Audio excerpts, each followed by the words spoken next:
Vamos então começar o 40º capítulo. Quem semeia, colherá. Eu não sabia explicar a grande atração pela visita ao departamento feminino das câmaras de retificação. Falei a Narcisa do meu desejo, prontificando-se ela a satisfazer-me. Quando o pai nos convoca a determinado lugar, disse bondosa, é que lá nos aguarda alguma tarefa. Então ele não sabia entender por que ele queria trabalhar lá nas câmaras de retificação feminina. E a Narcisa coloca, quando existe um sentimento ali, o pai está esperando alguma tarefa da gente. E aí ela vai preparar, vai ajudá-lo para que ele vá às câmaras de retificação feminina. Cada situação na vida tem finalidade definida. Não existe acaso, não existe coincidência. Cada situação na vida tem finalidade definida. Não deixe de observar este princípio em suas visitas aparentemente casuais. Nós temos que lembrar desse princípio nas casualidades, nas coincidências que a gente... isso é coincidência, isso foi por acaso. Não existe acaso, não existe coincidência. As coisas acontecem porque tem um propósito, normalmente de aprendizado, né? Um propósito de esperar de nós uma reação boa, né? Esperar o bem que nós temos que realizar ali naquela situação e aprender com aquela situação. Não deixe de observar esse princípio em suas visitas aparentemente casuais. Desde que nossos pensamentos visem a prática do bem, não será difícil identificar as sugestões divinas. No mesmo dia, a enfermeira acompanhou-me à procura de Nemésia, prestigiosa cooperadora naquele setor de serviço. Não foi difícil encontrá-la. Filas de leitos muito alvos e bem cuidados exibiam mulheres que mais se assemelhavam a frangalhos humanos. Aqui e ali, gemidos lacinantes, acolá angustiosas exclamações. Nemésia, que se caracterizava pela mesma generosidade de Narcisa, falou com bondade. O amigo deve estar agora habituado a estes cenários. No departamento masculino, a situação é quase a mesma. E fazendo um gesto significativo à companheira, acentuou. Narcisa, faça o obséquio de acompanhar nosso irmão e mostrar os serviços que julgar convenientes ao aprendizado dele. Os serviços que julgar conveniente ao aprendizado dele. Fiquem à vontade. Minha amiga e eu comentávamos a vaidade humana, sempre atidas aos prazeres físicos, enumerando observações e ensinamentos quando atingimos o pavilhão 7. Localizavam-se ali algumas dezenas de mulheres em leitos separados um a um, a regular distância. Estudava eu a fisionomia das enfermas quando fixei alguém que me despertou mais viva atenção. Quem seria aquela mulher amargurada de aparência original? Velhice que parecia prematura tipificava-lhe o semblante, em cujos lábios pairava um rito misto de ironia e resignação. Os olhos embaciados e tristes mostravam-se defeituosos. Memória inquieta, coração oprimido, em poucos instantes localizei-a no passado. Era Elisa. Aquela mesma Elisa que conheceras nos tempos de rapaz. Estava modificada pelo sofrimento, mas não podia ter quaisquer dúvidas. Lembrei perfeitamente um dia em que ela, humilde, penetrara em nossa casa, levada por velha amiga de minha mãe, que aceitou as recomendações trazidas, admitindo-a para os serviços domésticos. A princípio, o ritmo comum, nada de extraordinário. Depois, a intimidade excessiva de quem abusa da faculdade de mandar e da condição de servir alguém. Então aqui ele está reencontrando uma ex-funcionária, uma ex-empregada doméstica da casa dele, na época dele, rapaz, moço, que ele abusou.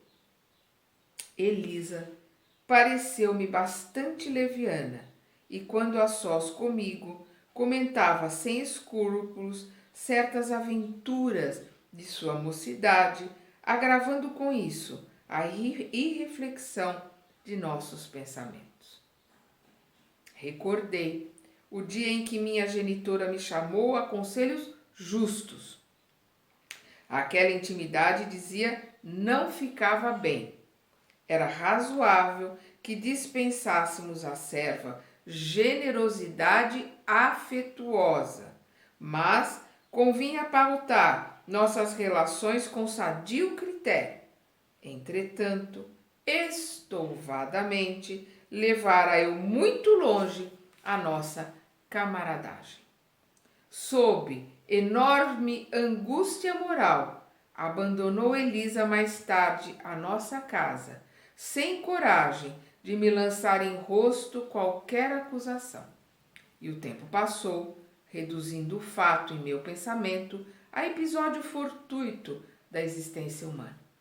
Vamos lembrar, no capítulo passado, quando a dona Laura estava colocando que toda a experiência sexual, toda e qualquer experiência sexual na nossa vida tem um propósito, tem um sentido e nos marca. Ela é eterna conosco, porque são experiências de energias que são divinas, têm que ser muito bem cuidadas e muito respeitadas.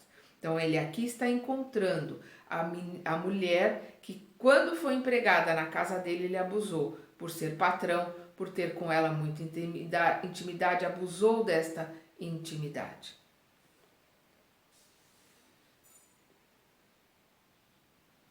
No entanto, o episódio, como alguma coisa da vida, estava também vivo. Vou repetir.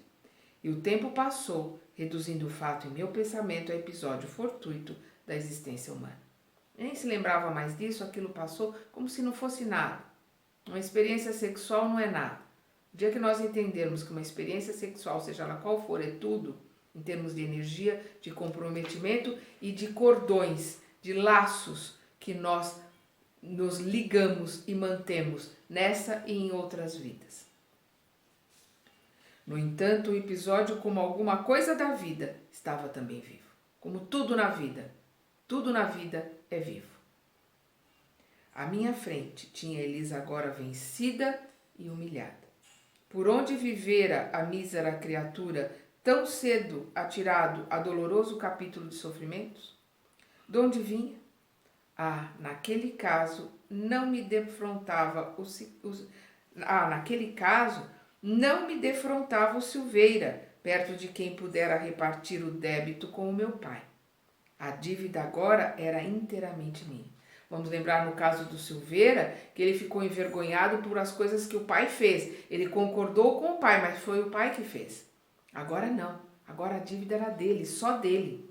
Não tinha como dividir nem colocar nos ombros de ninguém. Cheguei a tremer, envergonhado da exumação daquelas reminiscências, mas, qual criança, ansiosa de perdão pelas faltas cometidas, dirigi-me a Narcisa, pedindo orientação. Então ele com a Narcisa e com a Laura é que nem criança com a mãe. Socorro, me ajuda, né? Então ele corria para a Narcisa ou corria para a dona Laura como mãezonas para darem diretrizes, para darem uma orientação para toda aquela perturbação que estava ali dentro dele. Eu mesmo me admirava da confiança que aquelas santas mulheres me inspiravam. Então ele mesmo reconheceu ali a santa confiança, que ele tratava a Narcisa e a Laura como mães, né? A santa confiança que elas inspiravam nele. É óbvio, como não existe coincidência, não existe acaso, ele já tinha um relacionamento passado, ele já tinha, né, vínculos afetivos com as duas. Não precisa nem dizer, né? Talvez nunca tivesse coragem de pedir ao ministro Clarencio as elucidações que pedira a mãe de Lísias e possivelmente outra seria minha conduta naquele instante se tivesse Tobias ao meu lado. Olha a diferença dele poder se sentir à vontade, de se sentir criança, de se sentir pecador, de se sentir ali, né, reconhecendo seus erros perante um espírito amoroso como o de Narcisa e como o de Dona Laura, coisa que ele não teria facilidade para fazer com Tobias, nem com Clarencio, embora Clarencio também fosse um espírito elevado, um espírito amoroso, mas não por causa do Clarencio, mas por causa dele, o orgulho de homem dele que ainda existia ali. Considerando que a mulher generosa e cristã é sempre mãe, quer dizer, não é o orgulho dele, ele não estava conseguindo ainda reconhecer que era o orgulho dele. Ele está aqui, considerando que a mulher generosa e cristã é sempre mãe, voltei-me para a enfermeira confiando mais do que nunca. Então ele ainda não tem condições de reconhecer o quanto aquela barreira em relação ao Tobias ou ao Clarencio ou a qualquer outro homem fazia parte do orgulho masculino dele. Ele ainda não conseguia ver isso, mas já é muito, já está muito bom ele conseguir se abrir com a Narcisa e com a Dona Laura. Narcisa, pelo olhar que me endereçou, parecia tudo compreender. Ela compreendia mesmo, porque ela podia ouvir os pensamentos do André, por ser um espírito já mais esclarecido, com mais tempo de trabalho, com mais tempo de nosso lar, coisa que o André não conseguia fazer ainda. E ele precisava articular todos os sentimentos e todas as palavras, ela não. Ela já veio com ele, quando chegou, ela já tinha recebido todo o quadro pronto de tudo que se passava dentro dela.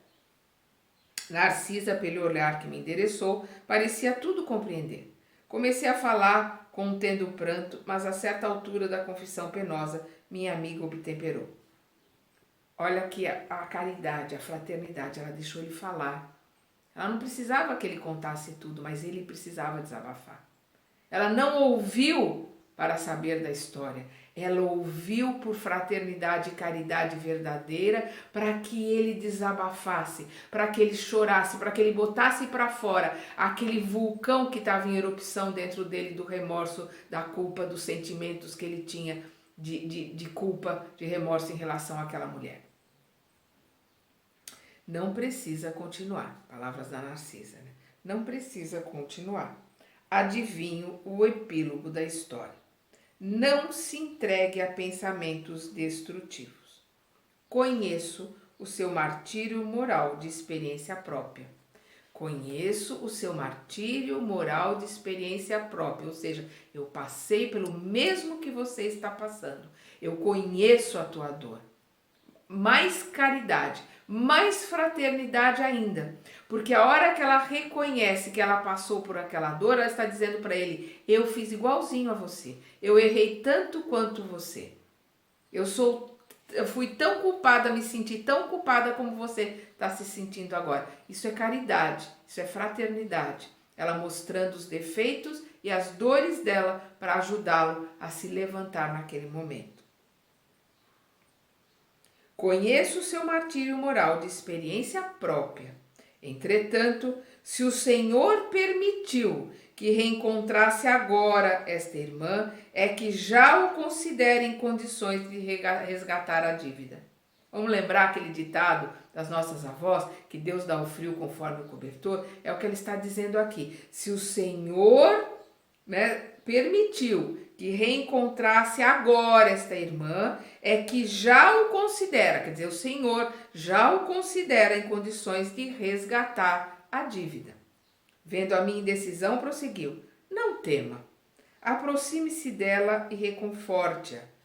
Todos nós, meu irmão, encontramos no caminho os frutos do bem ou do mal que semeamos. Esta afirmativa não é frase doutrinária, é realidade universal. Eu vou repetir.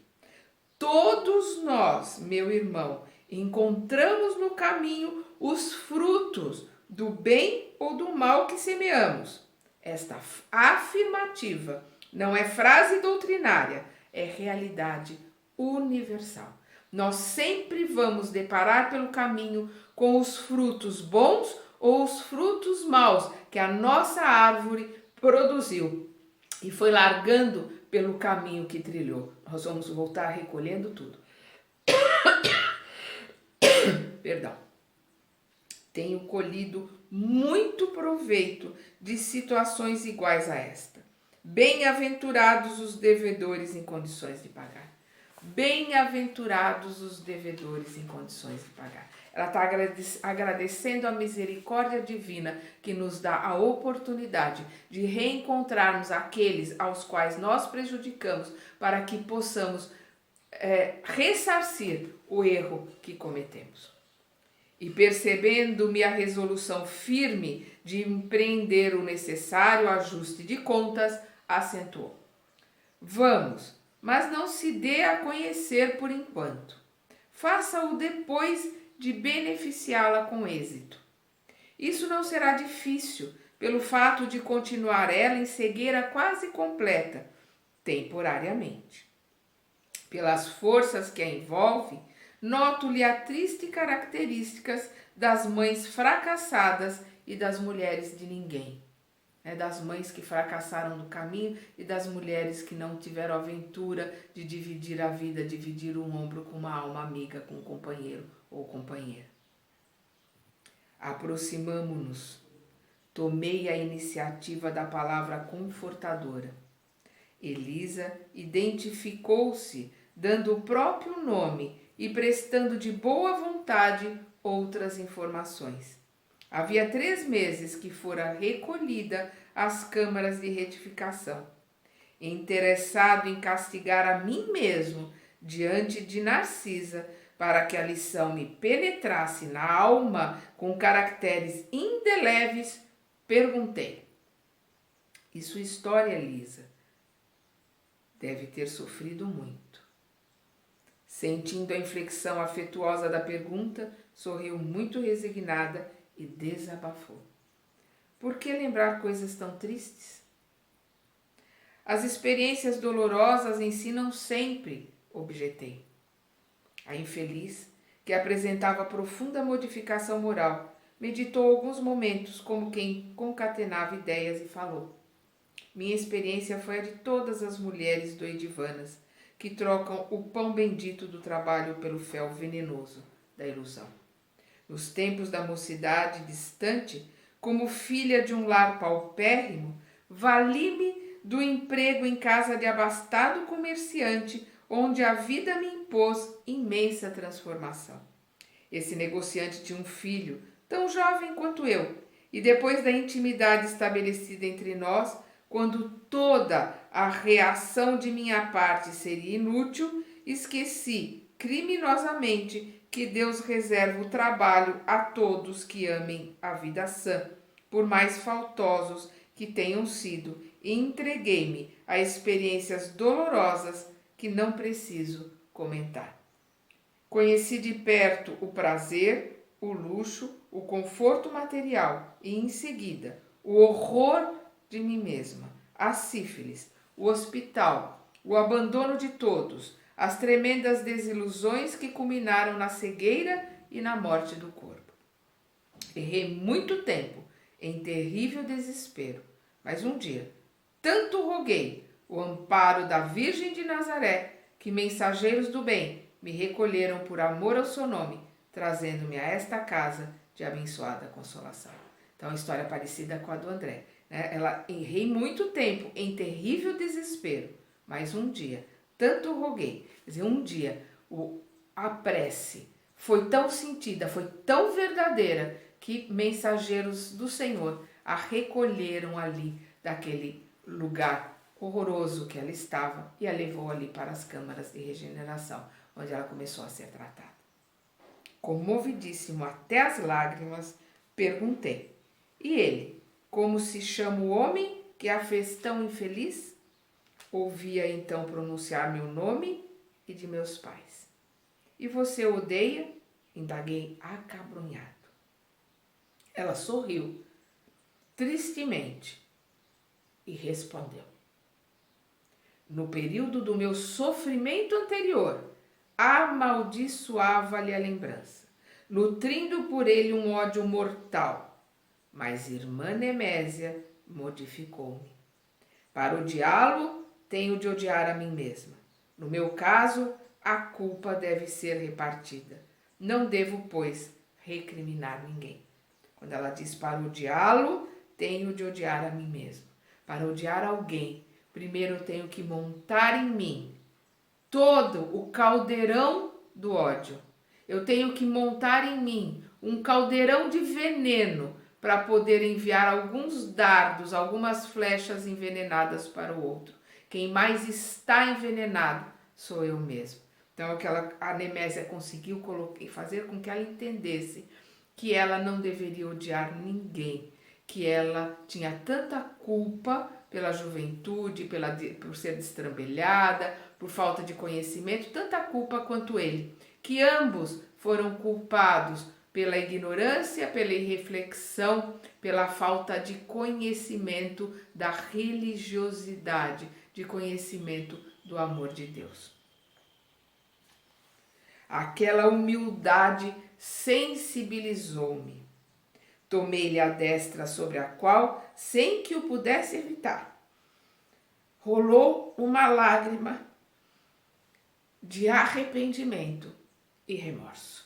Então, vemos aqui um processo, o André Luiz no processo do arrependimento, no processo do remorso, mas principalmente no começo do ressarcimento do erro. Ali arrependido, ele estava começando a ressarcir aquela alma infeliz do erro que ele havia cometido na mocidade, ajudando-a ali no plano em que ela estava, né, como um irmão ajudando uma irmã, que era o que eles sempre foram, 2 irmãos. Ouça, minha amiga, falei com emoção forte, também eu me chamo André e preciso ajudá-lo. Conte comigo doravante. E sua voz, disse Elisa ingenuamente, parece a dele. Pois bem, continuei comovido, até agora não tenho propriamente uma família em nosso lar, mas você será. Mas você será aqui, minha irmã do coração. Vejam a mudança, a transformação que a gente vai vendo ao longo do livro do André, né? Colocando aqui que ela será ali uma irmã do coração. Para a parte da família dele, ele estará ali como irmão para ajudá-lo. Conte com o meu devotamento de amigo. No semblante da sofredora, um grande sorriso parecia uma grande luz. Como lhe sou grata, disse ela, enxugando as lágrimas. Há quantos anos ninguém me fala assim, nesse tom familiar, dando-me o consolo da amizade sincera. Que Jesus o abençoe. Nesse instante, quando minhas lágrimas se fizeram mais abundantes, Narcisa tomou minhas mãos maternalmente e repetiu: que Jesus o abençoe. São fases mais difíceis, né, de se vivenciar, essa do André, do reencontro com aqueles que nós prejudicamos, mas a misericórdia divina faz com que esses reencontros sejam formas de amor, formas de aprendizado, formas de limpeza. Esse pranto do André Luiz é um pranto de limpeza da alma, é um pranto de botar para fora aquela lama que está ali dentro do balde e jogando a lama para fora para dar lugar que entre água limpa.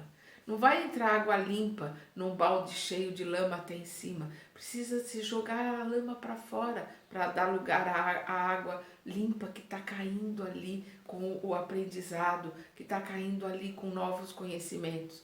E a forma da gente botar a água suja para fora é através do pranto.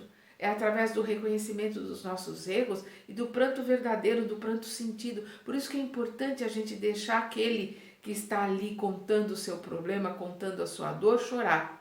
Contando o seu erro, chorar. Não interrompa o pranto dele. A Narcisa não interrompeu o pranto do André, mesmo com a capacidade que ela tinha de saber de toda a história, de toda a situação. Porque é necessário o pranto para se colocar para fora toda a dor, se colocar para fora o remorso, se colocar para fora a culpa, para que se dê lugar para a água limpa e comece o trabalho verdadeiro que é o de se ressarcir para conosco, para com Deus, para com o outro dos erros que cometemos.